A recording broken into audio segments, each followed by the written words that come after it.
हजरत मरियम को एक मर्तबा नहीं 2 मर्तबा मुंतखब किया। उनका इस्तीफा, उनका इंतखाब 2 मर्तबा किया और उस 2 मर्तबा के इस्तीफा को परवरदिगार ने सूरह मरियम में बयान किया।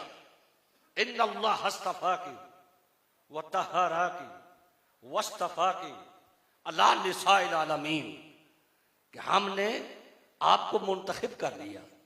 ए मरियम, हमने आपको मुंतखब कर लिया और आपको तहारत अता फरमाई और आपको आलमीन की औरतों पर फजीलत अता फरमाई और उनको मुंतखब किया।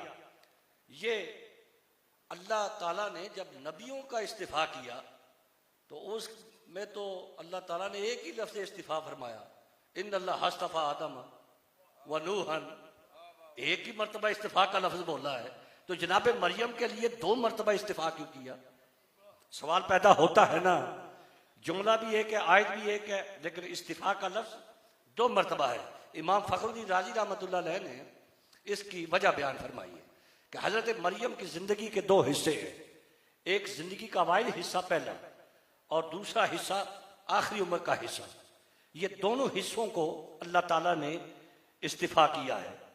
पहला हिस्सा भी इस्तिफा और आखिरी भी। पहला हिस्सा जो उसमें इस्तिफा हुआ है उसमें अल्लाह ताला की मंशा है कि जो बीबी मेरे घर के लिए वक्फ हुई है इसका कोई कफील होना चाहिए। कफालत का मसला पैदा हुआ और राहिबों ने फैसला किया कि कुर्रा डाला जाए और कुर्रे से जिसका नाम निकल आए वो हजरत मरियम का क्या होगा?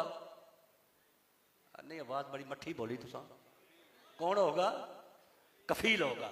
हजरत मरियम नबी नहीं है, रसूल नहीं है, गैर नबी जात है। उनकी कफालत के लिए परवरदिगार का मयार क्या है? कुर्रा डाला गया और कुर्रे में नाम किसका निकला? कुर्रे में नाम निकला एक नबी का। नबी का नाम है हजरत जकरिया। कुरान ने उसकी गवाही दी, व कफलहा जकरिया, कि मरियम की कफालत के लिए हजरत जकरिया चाहिए। अगर अल्लाह ताला का यह मयार है कि हजरत मरियम के लिए कफील एक नबी चाहिए और अगर उसके आखिरी नबी की कफालत का मसला हो तो बताइए उसकी कफालत के लिए कौन चाहिए?